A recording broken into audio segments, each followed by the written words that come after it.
아마 양심이라는 말을 모르시는 분들은 없으실 것 같아요. 살면서 철면피가 아니라면 상상도 하지 못할 행동을 하지 못하도록 막는 것이 바로 사람 마음속에 누구나 다른 기준으로 자리를 잡은 양심이기도 하고요. 그런데 인생을 살면 살수록 이런 상식적인 생각과 양심을 가지고 살아가는 건 오직 나 하나뿐인가 싶은 생각을 하게 될 때가 많아요. 심지어 저는 이런 양심이 없는 사람들과 가족이 되어서 평생 같은 취급을 받으며 살 뻔했으니 정말 말 다했다고 볼 수 있죠. 저는 전라도 목포의 소도시에서 태어나 이제 막 40살이 된 여자예요. 저희 가족은 늘 밖으로 나돌기만 했던 아빠와 그런 아빠를 대신해 나를 먹여 살리기 위해서 최선을 다해 노력을 했던 엄마, 그리고 저, 이렇게 세 가족이었어요.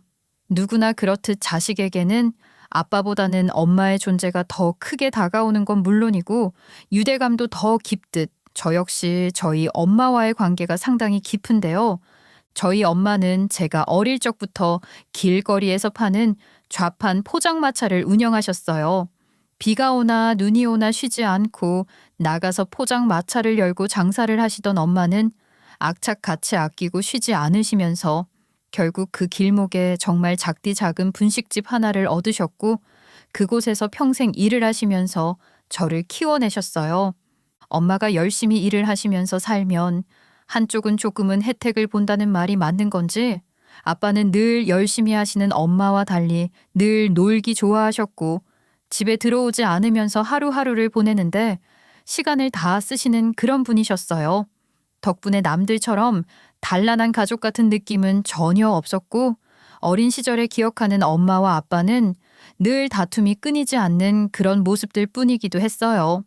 아빠가 없는 건 아니었지만 거의 없다고 볼 만큼 자주 보지 못했고 당연히 딸인 저에게도 그리 살갑게 대해주지 않았던 터라 저는 어린 마음에도 아빠가 불편하고 무서웠어요. 자연스럽게 아빠를 피하게 되기도 했고요. 이런 상황에서도 엄마는 아빠와 헤어지지 않고 꿋꿋하게 결혼 생활을 이어나가셨어요.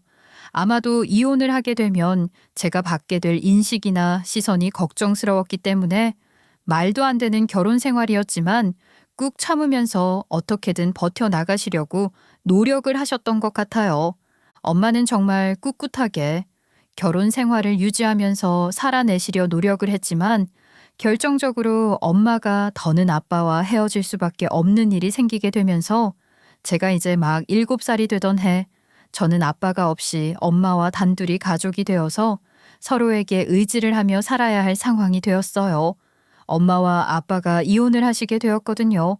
아빠는 집에 자주 계시지 않았던 건 당연했고 오히려 밖에서 학교를 다녀오거나 친구들하고 놀고 있을 때 우연하게 보게 되는 경우가 더 많은 사람이긴 했어요. 그리고 그럴 때마다 아빠 곁에는 엄마가 아닌 웬 예쁜 아줌마가 늘 아빠와 손을 꼭 잡고 다니거나 어깨 동무를 하며 다니곤 했어요. 당시에 저는 상당히 어린 나이였기 때문에 아빠와 함께 다니는 그 아줌마가 바람을 피우는 상대라는 생각을 전혀 인지하지 못했고 그냥 아빠와 매우 친한 친구라고 생각을 했던 것 같아요.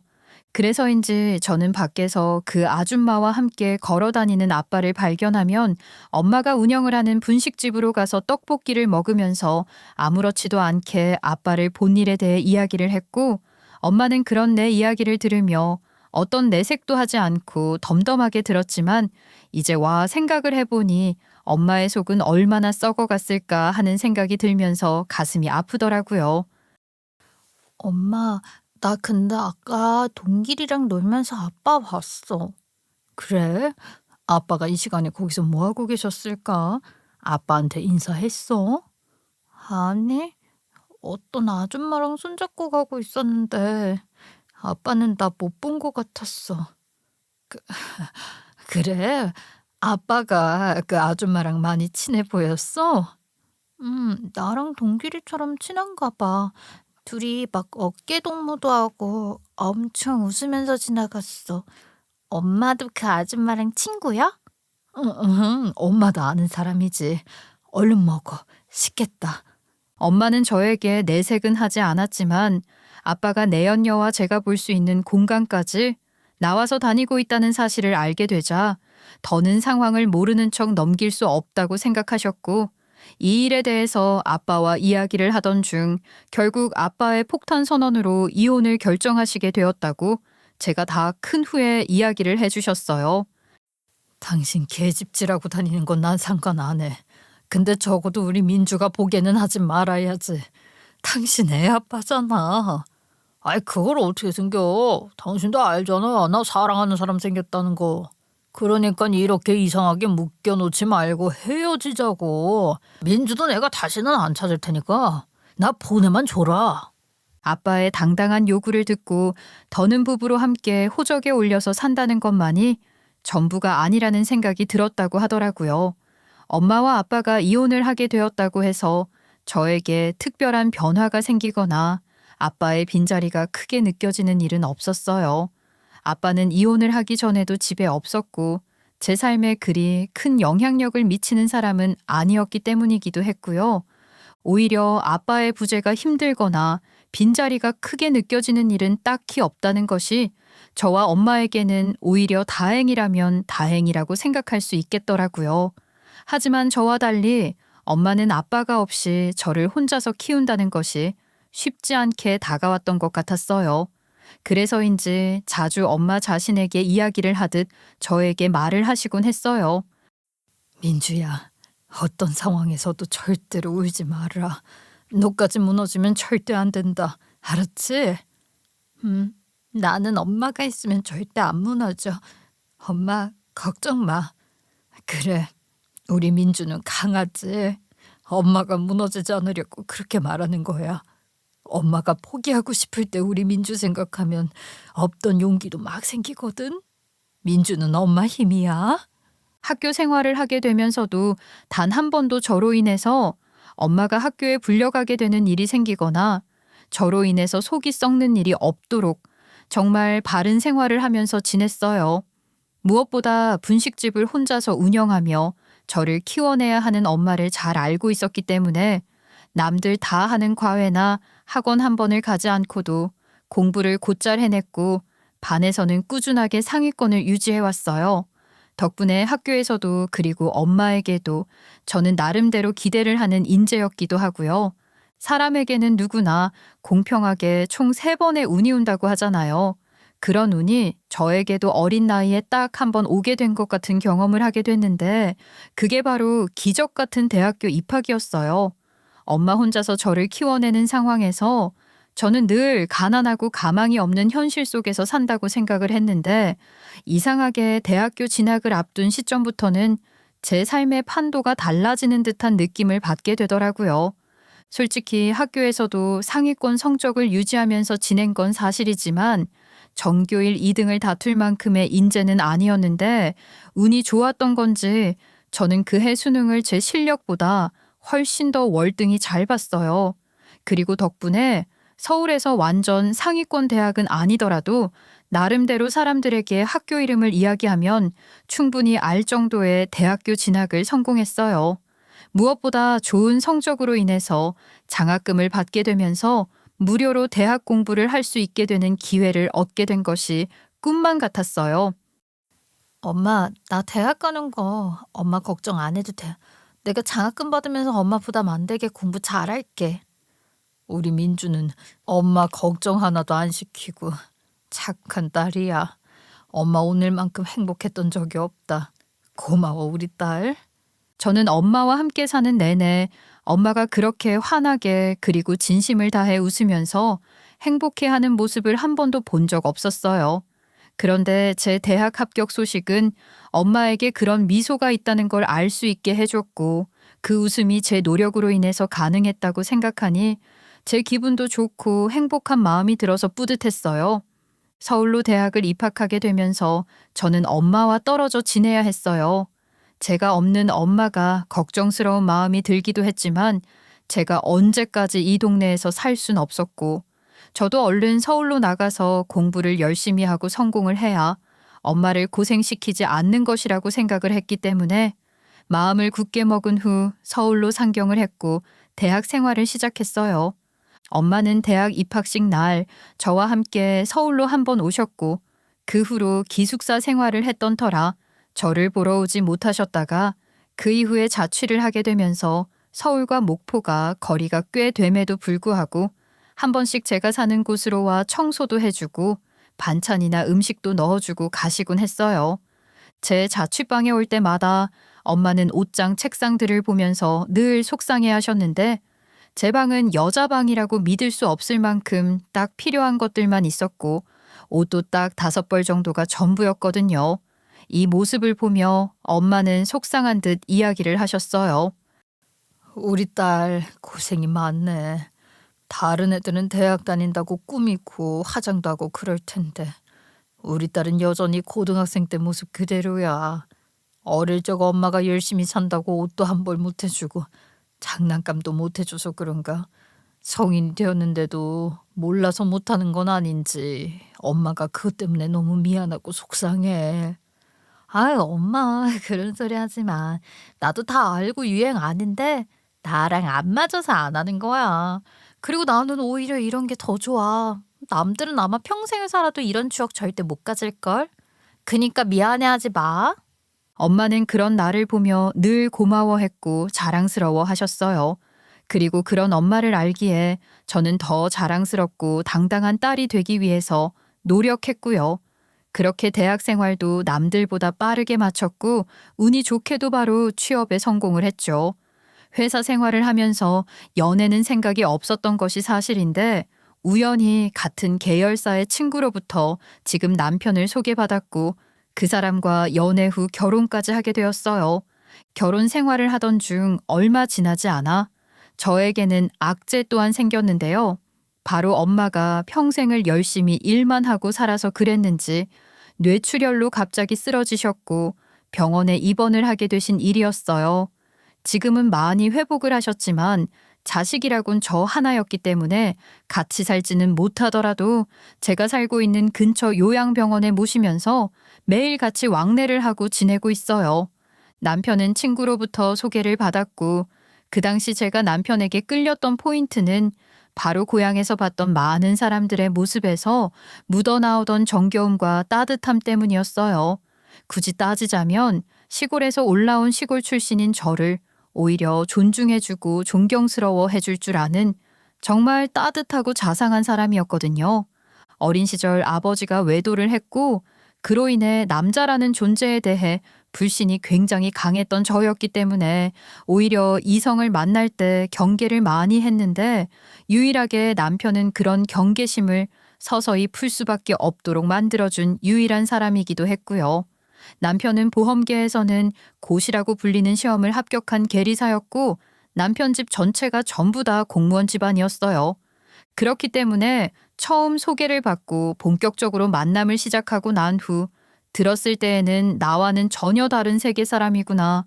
나랑은 안 맞겠다 싶은 생각이 들어 막연하게 잠깐 만나다가 정리가 될 사람이라고 생각을 했기도 해요. 그런데 오히려 남편이 저에게 해주는 말은 완전 다른 의미로 다가왔어요. 와, 저는 계속 서울에만 살았어서 시골은 잘 몰라요. 그런데 시골에서 왔고 뭐 집안이 어떻고 그런 게 다 무슨 소용이 있나요? 저는 그냥 지금 제 눈앞에 있는 사람 하나만 보고 결정하고 싶어요. 제가 생각하지도 못했던 이야기를 덤덤하게 꺼내며 진솔하게 이야기를 하는 남편의 말에 감동을 받았고 왠지 모르게 저 자체를 아무 편견도 없이 감싸준다는 기분이 들었어요. 그래서 이 남자라면 결혼을 한다고 해도 제가 후회할 일은 없겠다는 생각이 들어 결혼까지 결심을 하게 됐어요. 하지만 막상 결혼을 하는 과정 자체가 그리고 평탄하게 흘러가지만은 않았어요. 시어머니는 제가 처음으로 인사를 드리러 간 날 부모님에 대해 물으셨고 저는 당연히 부끄러움 없이 이야기를 해야 한다고 생각해 솔직하게 이야기를 했어요. 네, 부모님은 제가 7살 되던 해 이혼하셨고 아버지 아닌 그 후로 연락이 닿지 않고 있습니다. 그리고 엄마는 지금 목포에서 작은 분식집 운영하고 계시고요.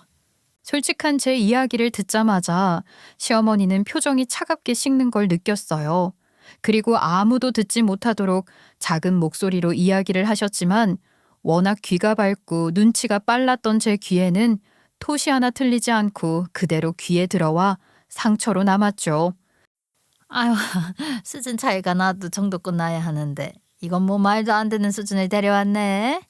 시어머니의 말을 듣지 못했다면 가볍게 넘어갔을지도 모르겠지만 나를 찌르는 듯한 부정적인 말은 더 잘 들리듯 모두 다 들어버린 상황이었고 저는 당연히 그 이야기를 듣고도 밝은 표정으로 앉아있기는 어려웠어요.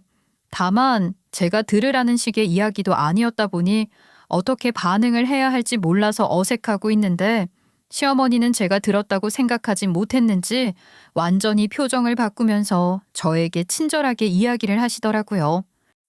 그래, 그래도 어머님이 바르게 키워주셨는지 예쁘고 바르네. 일단 배고프죠? 식사하면서 이 얘기 나눠요. 그치? 우리 민주 씨 예쁘지? 민주 씨 밥 먹어요. 저희 엄마 음식 솜씨 정말 좋아요. 아, 네. 그럼 감사히 먹겠습니다. 이제와 생각을 해보니 시어머니는 어디까지나 남편의 눈치를 봤던 것 같더라고요. 남편이 결혼을 원한다고 하니 어찌 할 바 없이 저를 받아들여야 했고 미워할 수도 없는 상황이었기도 하고요.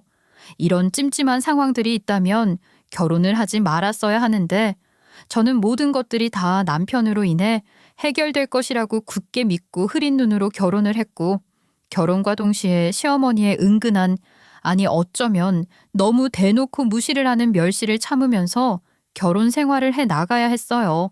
그중 가장 참을 수 없던 것은 바로 시어머니가 저를 부르는 호칭 문제였는데요.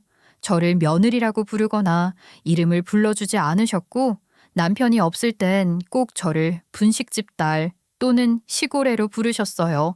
저 또한 이런 호칭으로 불리는 것이 싫었기 때문에 시어머니에게 몇 차례 이야기를 했지만 그럴 때마다 시어머니는 특유의 이중인격이 묻어나는 표정을 하며 친절한 말투로 친절하지 않는 말을 하며 저를 무시하고 상처를 주시곤 했어요.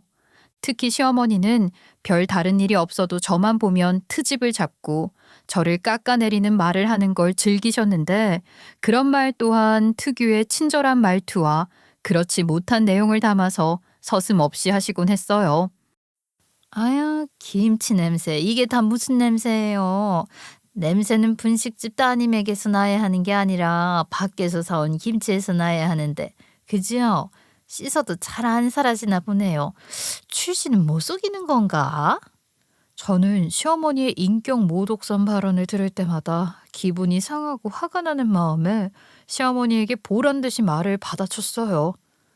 어머니, 김치가 얼마나 몸에 좋은 음식인데요. 한국 소울푸드이자 전통 음식이기도 하고요. 제가 분식집 딸인 게 자랑스러워서 자꾸 불러주시는 건 감사하지만 그대로 제 소중한 이름으로 불러주시면 안 될까요?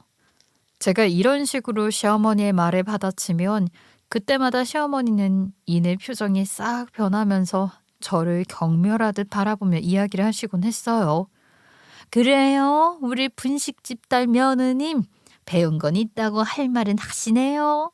요즘은 며느리 눈치 보고 살아야 한다더니 아유, 저도 눈치가 보이네요. 저 또한 보통은 아니었기 때문에 시어머니의 멸시와 무시를 그대로 받고 살 순 없었고 무엇보다 남편만큼 배우고 똑똑했던 제가 시골 출신, 이혼한 집 자녀, 그리고 분식집 딸이라는 이유로 괄시를 받아야 하는 이유가 없다고 생각했거든요. 그리고 무엇보다 시어머니가 유일하게 함부로 할 수 없던 이유 중 하나는 바로 제 남편이었어요. 그런데 늘 다정하고 친절했던 남편도 결혼 후 딱 1년이 지난 시점이 되자 슬슬 변하기 시작하는 걸 느꼈어요. 결혼 후 얼마 지나지 않은 시점에 엄마가 쓰러지셨고 뇌출혈 진단을 받아 입원을 한 후 요양병원이든 집이든 모셔야 하는 상황이 왔어요. 그리고 이런 상황에서 당연히 남편에게 모시고 싶다는 이야기를 할 생각도 없었고 요구를 할 생각도 없었어요. 그런데 남편은 그런 상황 자체가 부담스럽고 싫었는지 먼저 선수를 치며 꺼낸 이야기를 듣고 저는 온갖 정이 다 떨어지면서 결국 남편도 남의 편이구나 느끼게 된 사건이 생겼어요. 엄마가 병원에 입원을 하고 난 후에 남편에게 엄마 상태를 이야기하면서 속상함을 위로받고 싶어서 이야기를 꺼냈는데 남편은 제 말을 기다렸다는 듯이 전혀 다른 맥락의 이야기를 하면서 말을 꺼내더라고요. 자기야, 그 엄마 병원 말인데 그래 장모님 병원 그 말이 나와서 말인데 병원비 말이야 그렇잖아도 말하려고 했는데 그건 당신이 장모님 자식이니까 당신이 해결하는 게 맞는 것 같은데 그렇지? 그리고 퇴원을 하신다고 해도 곧바로 우리 집에 모시는 건 아유 말도 안 되는 것 같고 당신도 그렇게 생각하고 있지? 제 입장에서는 단순히 엄마 병원에서 결과가 나왔다는 이야기를 하려고 했을 뿐인데 애초에 병원비 그리고 엄마 퇴원 후 거처에 대해 이야기를 한 바가 없는데도 자기에게 피해를 줄까 싶어서 선을 긋는 남편의 태도와 뉘앙스에서 상처를 받고 실망을 하게 되었어요. 이에 저는 참지 못하고 이야기를 했어요. 자기야, 우리 엄마인데 말을 그렇게 매정하게 하는 건 좀 그렇지 않아? 내가 시어머니 편찮으셔서 그렇게 딱 성그으면서 말하면 자기는 좋아? 그리고 시어머니 바로 옆에서 살면서 맨날 보는데 왜 우리 엄마는 모시는 것도 안 돼? 아유 우리 엄마는 애초에 안 아프시잖아. 왜 우리 엄마가 편찮으시면 이라는 말이 나와. 그리고 우리 결혼한 지 이제 막 1년 차야. 애도 생겨야 할 판에 내가 장모님이랑 불편하게 지내야겠어. 차라리 요양병원 알아봐 줄 테니까 거기서 지내시라고 해. 이게 내 배려야.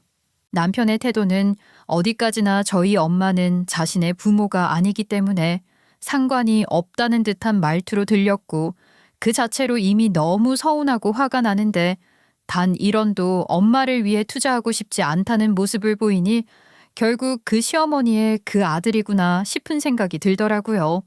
그래서 저 또한 절대로 저희 엄마로 인해서 남편에게 아쉬워지는 상황은 절대 만들지 않겠다고 생각을 하고 다짐을 했어요.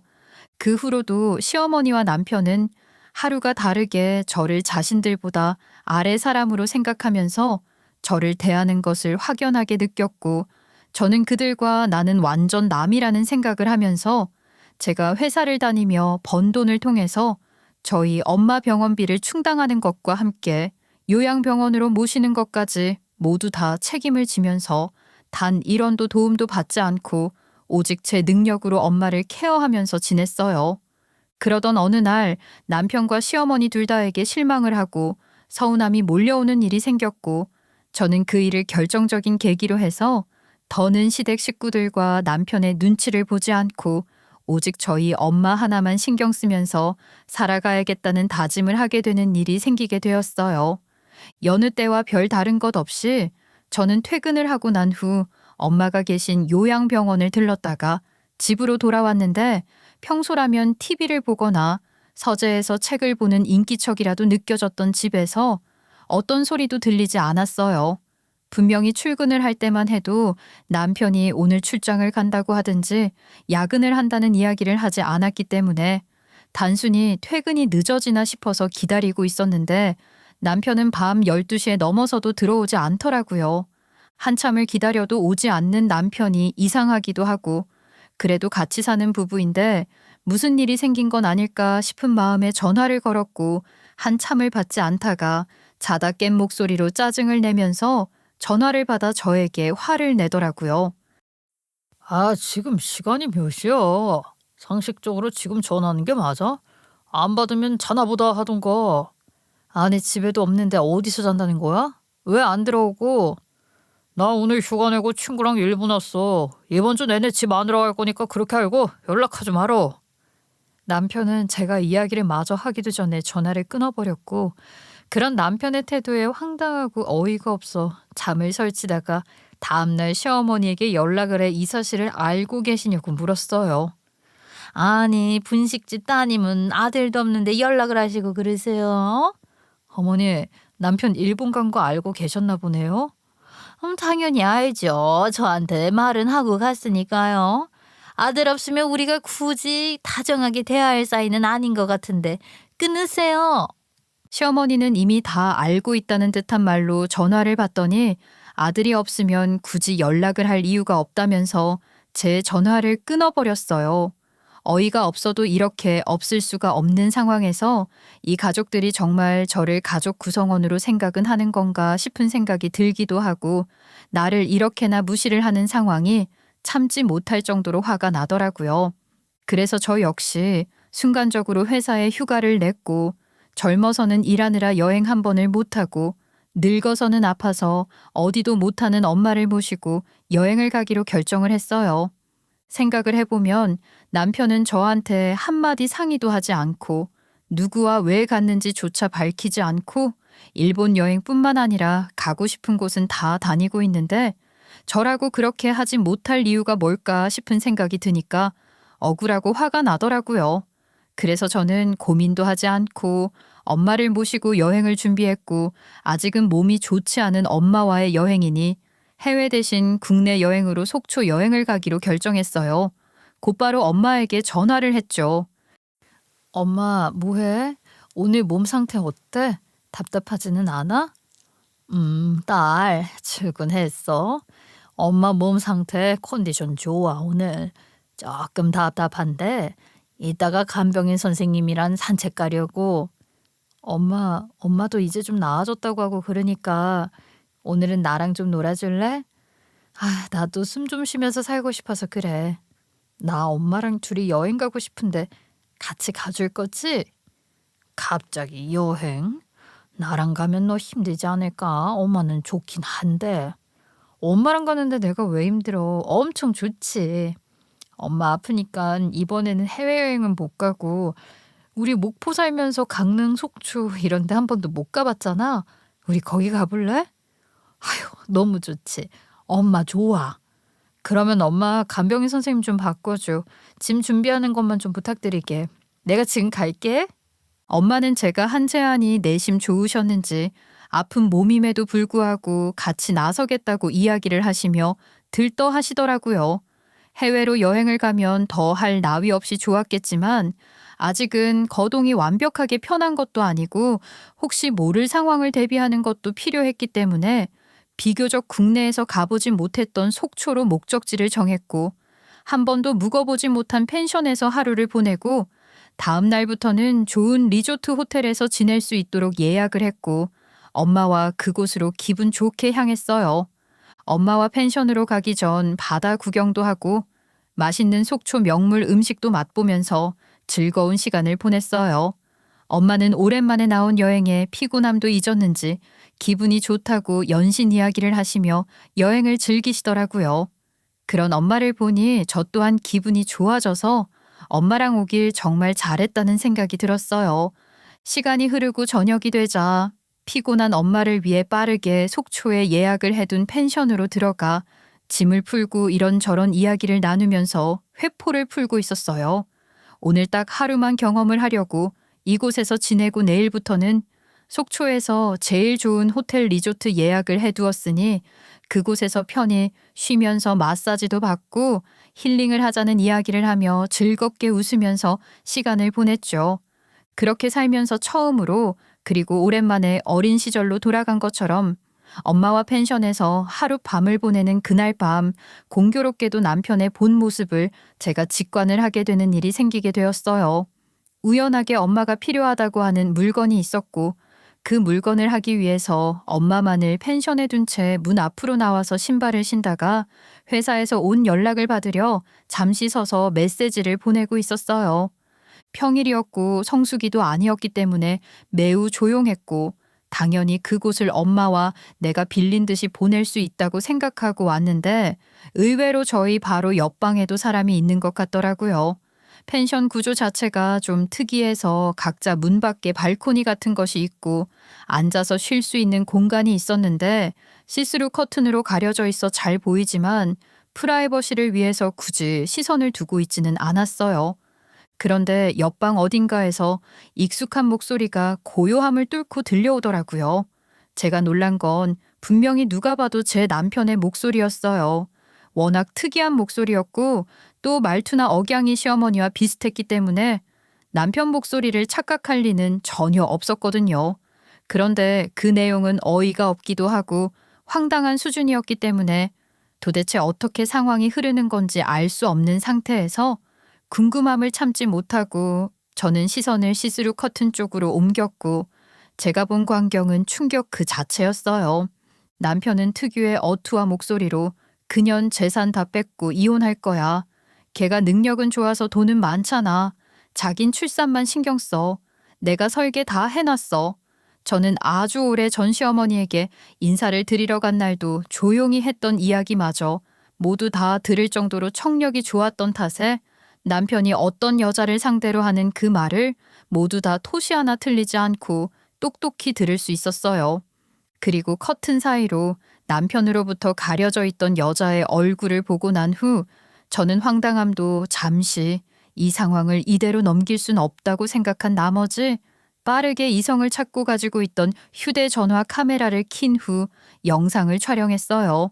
어차피 두 사람이 나눈 대화를 녹음한다고 해서 상간소송에서 제대로 된 증거로 쓰일 리도 없으니 차라리 영상으로 남긴 후 나중에 스크린샷으로 캡처를 하면 증거 활용이 높을 것 같았어요. 이런 상황에서도 침착함을 잃지 않고 증거를 모으면서 제대로 된 복수를 위한 준비를 하는 저를 보고 저 역시 저에게 놀랍기도 해요. 둘은 이미 오래전부터 만나온 사이인 듯 했고 심지어 그 여자 배는 누가 봐도 임신을 한 것 같은 만삭의 배였어요. 그리고는 두 사람 사이에 비밀스러운 이야기를 제가 있다는 것조차 눈치채지 못한 채 적나라하게 나누더라고요.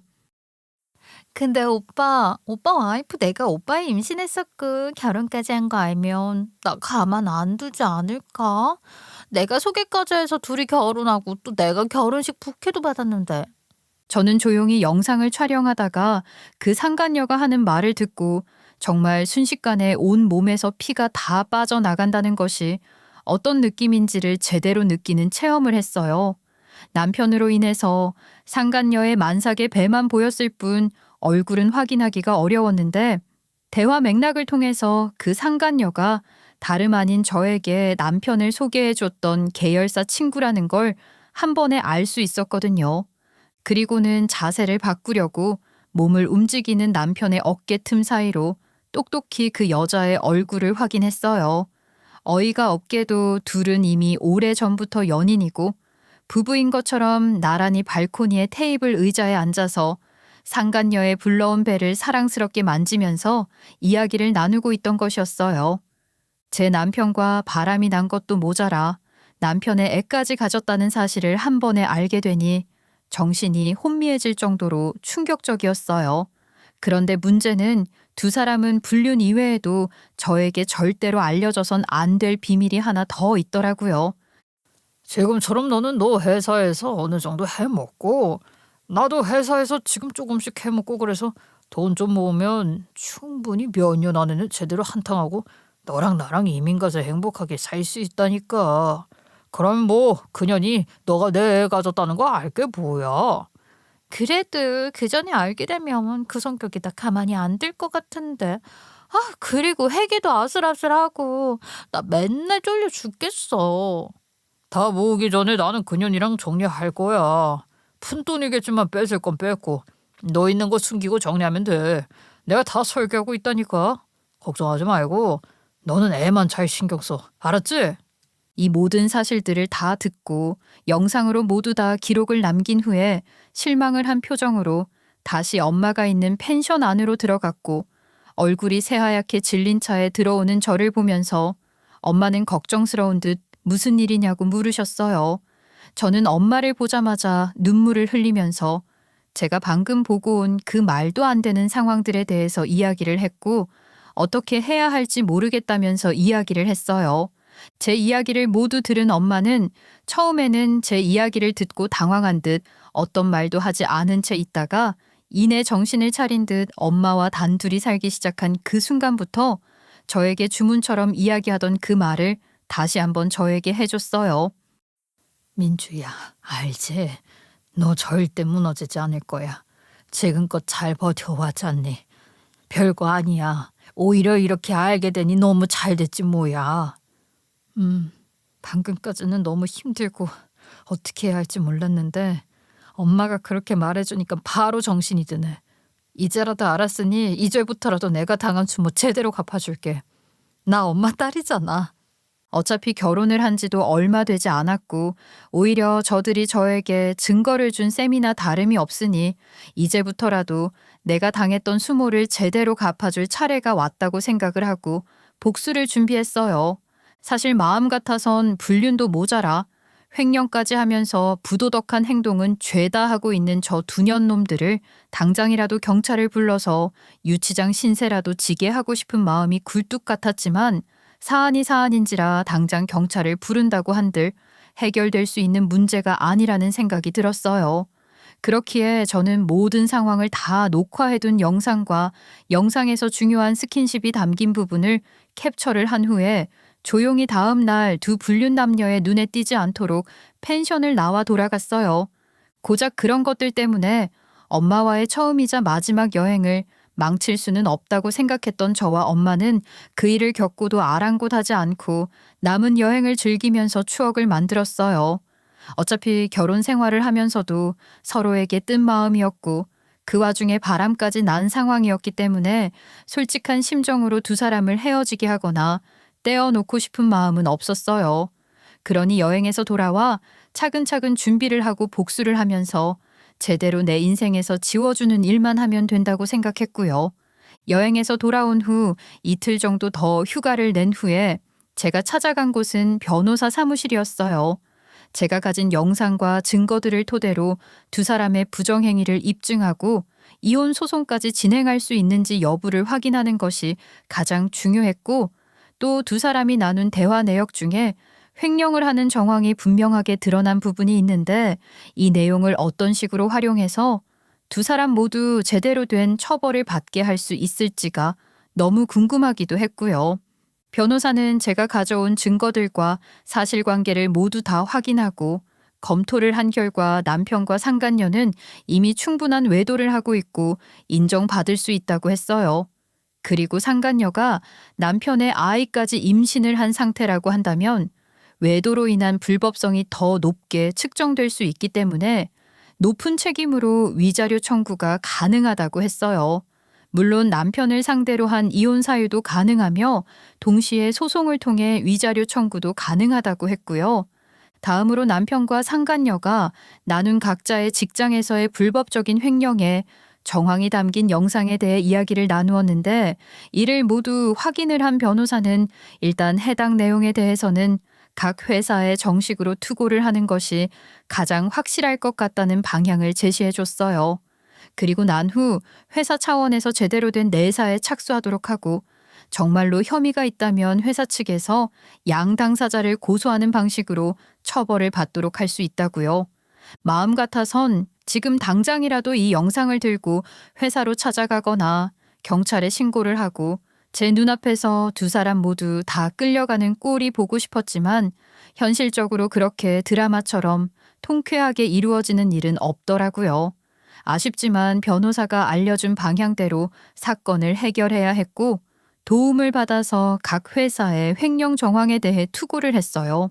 그러자 회사는 증거를 확인하고 난 후 회계팀으로 사안을 넘겼고 매우 적극적으로 내사를 하면서 횡령 여부를 검토한 것 같더라고요. 저도 잘 알고 한 투고는 아니었지만 알고 보니 제가 생각했던 것보다 훨씬 더 엄청난 돈을 빼돌려온 정황이 확보되었고 둘 다 횡령으로 인해 고소를 당하면서 졸지에 법정 싸움까지 하게 된 상황이 되었다고 하더라고요. 그리고 그 과정에서 꼭 제 손으로 그 둘을 경찰에 신고하고 싶었던 마음이 컸기 때문에 직접 경찰에 신고를 했고 회사 측에서도 고소를 하게 되면서 상황은 생각했던 것 이상으로 심각하게 돌아가기 시작했더라고요. 게다가 저는 저대로 두 사람의 불륜에 대해 그대로 넘어가 줄 생각이 전혀 없었기 때문에 이혼 소송 소장을 남편의 회사로 그리고 상간 소송을 상간녀의 회사로 각각 보냈어요. 남편은 눈치가 빨랐던 사람인지라 이혼 소장을 받자마자 이 모든 상황에 제가 엮여 있다는 걸 귀신같이 눈치채더라고요.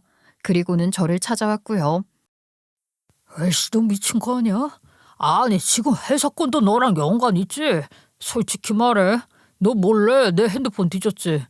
이게 진짜 세상 무서운 줄 모르고 그거 개인정보 위반이야. 내가 너 고소할 거야. 씨. 글쎄, 나는 당신 핸드폰 뒤진 적도 없고 회사에서 무슨 일이 있긴 한가 봐. 내가 한 건 아무것도 없는데 지금 협박을 하는 거 보니까 어우, 나 너무 무섭네. 너는 네가 하고 싶은 대로 한번 발악을 해봐. 이 더러운 발정난 놈아. 애초에 본인들이 직접 저에게 증거를 준 셈인지도 모른 채 헛다리를 짚고 와 저에게 화를 내며 욕설을 하는 남편을 보니 어이가 없기도 하고 역겹더라고요.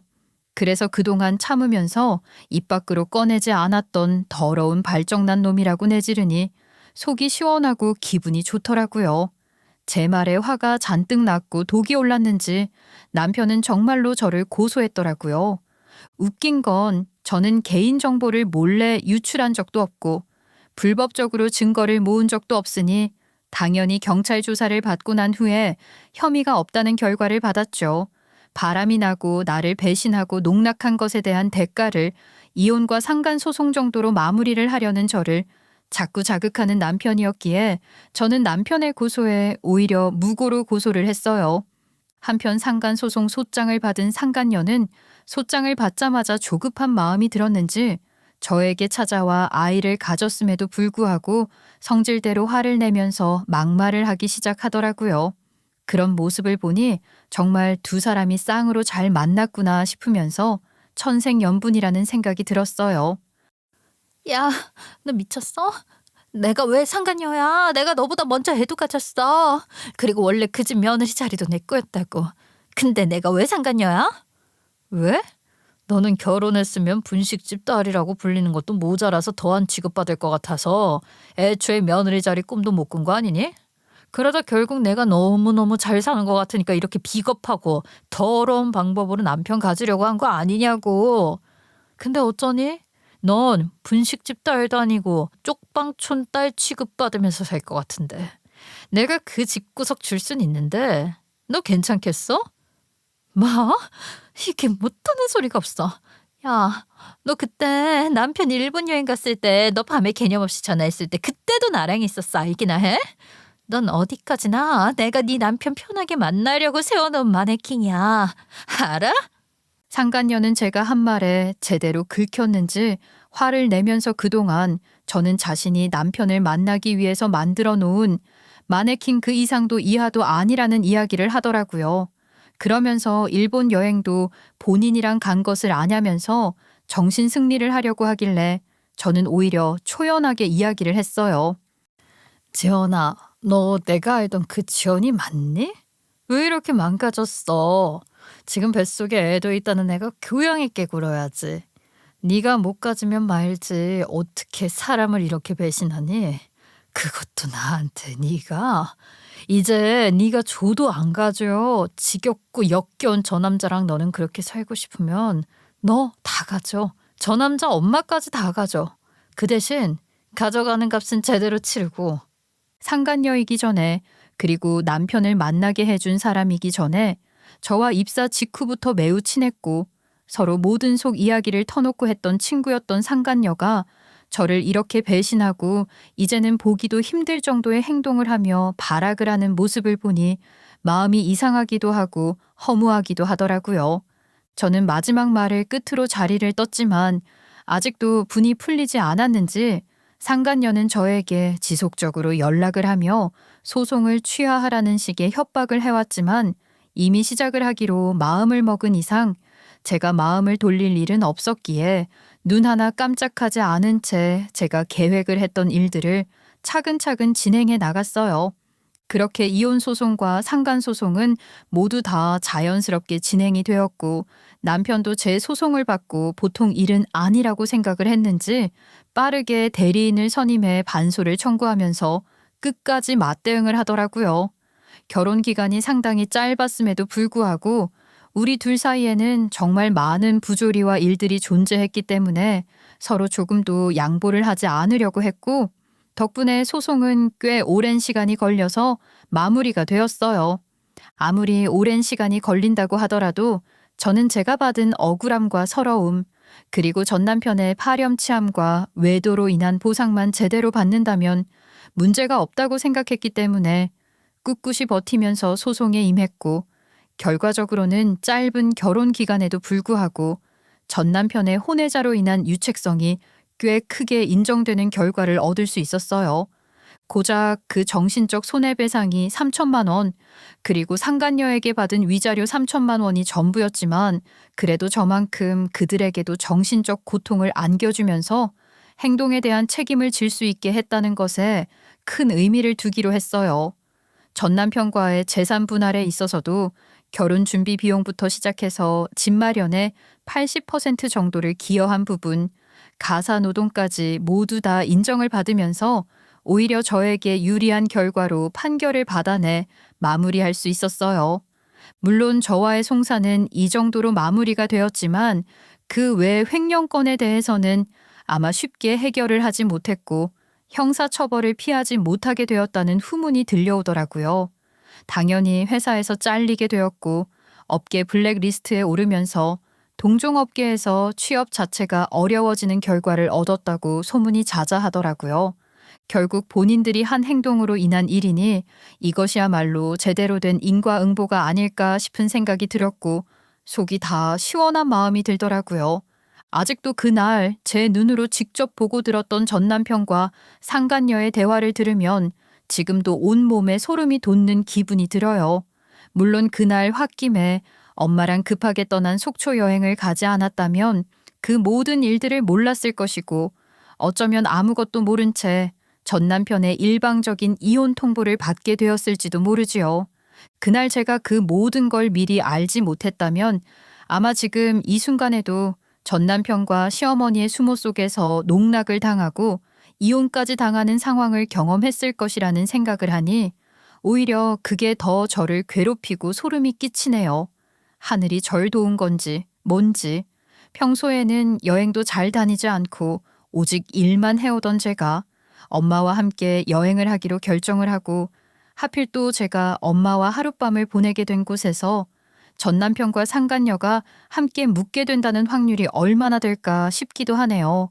전쟁 같은 법적 분쟁과 전 남편 그리고 상간녀의 끊임없는 연락과 욕설, 그리고 시어머니까지 가세한 협박을 받으면서 지내왔던 시간이 모두 다 흐르고 이제는 모든 상황들이 깔끔하게 정리가 되어서 조금은 평온하게 지낼 수 있는 요즘이기도 해요. 오히려 저는 좀 더 편안해지고 저 나은 상태를 유지하면서 하루하루를 보내고 있기도 하고요. 한 가지 정말 좋은 소식은 요 몇 달 사이에 제가 편안해진 것을 보고 엄마 또한 마음이 많이 편안해지신 건지 몰라보게 좋아지시고 있다는 것이에요. 이제는 예전처럼 휠체어 도움을 받지 않더라도 조금씩 혼자서 걷게 되면서 거동이 한결 더 자유로워지셨어요. 그래서 이번 봄에는 퇴근을 하고 난 후에 엄마와 함께 동네에 만개를 한 벚꽃 길을 같이 걸으면서 오랜만에 예전처럼 산책을 좀 해보려고 생각을 하고 있어요. 민주야, 엄마가 이제 건강도 좀 찾았고 병원도 분기별로 와도 되는데 이제 그만 목포로 가서 지내고 싶어. 오래 비어둔 가게도 걱정이 되기도 하고. 목포로? 여기서 지내는 게 불편해? 아니, 편해. 근데 엄마는 엄마 살던 곳에서 편하게 지내고 싶네. 이제 나이도 먹었고 고향에서 좀 편안하게 지내고 싶어서. 그래? 그럼 나도 엄마랑 같이 갈래. 아, 나도 서울 생활 지겨워지려고 했거든. 이참에 서울 생활 정리하고 같이 가서 살자.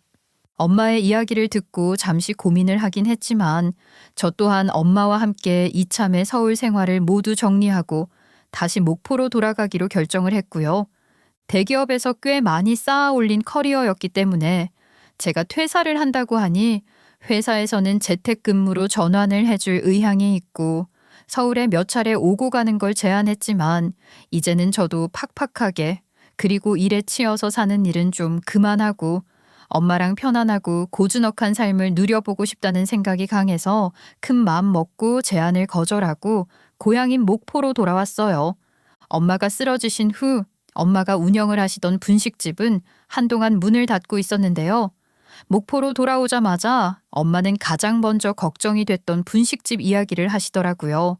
아무리 건강이 좋아지셨다고 하더라도 이제는 더 운영을 할 수 있는 능력이 되지 않고 그렇다고 가게를 그냥 둘 순 없으니 이참에 가게를 다른 사람에게 넘기는 게 어떨까 고민을 하신다고요.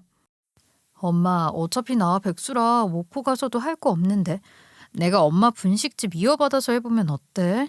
내가 퇴직금으로 정식으로 임대할게. 그럴래? 나도 누구 임대 주는 것보다 네가 하는 게 더 속 편하긴 하지. 그러면 너 하고 싶은 거 해봐. 내가 나중에 은퇴하면 꼭 해보고 싶었던 게 있는데 그거 뭐 지금 좀 빨리 해보려고. 나 집에 책 많잖아. 책방 내서 해볼까 해. 작은 커피집도 하나 내고. 어때? 그래, 너다운 결정이다. 엄마는 네가 뭐라든 응원해. 알지? 제 나이 40이 되기 전까지만 하더라도 매일매일을 치열하게 살면서 성과를 내고 심지어 결혼 생활에 있어서도 실패를 하지 않고 싶은 마음으로 앞만 보고 달려왔더라고요.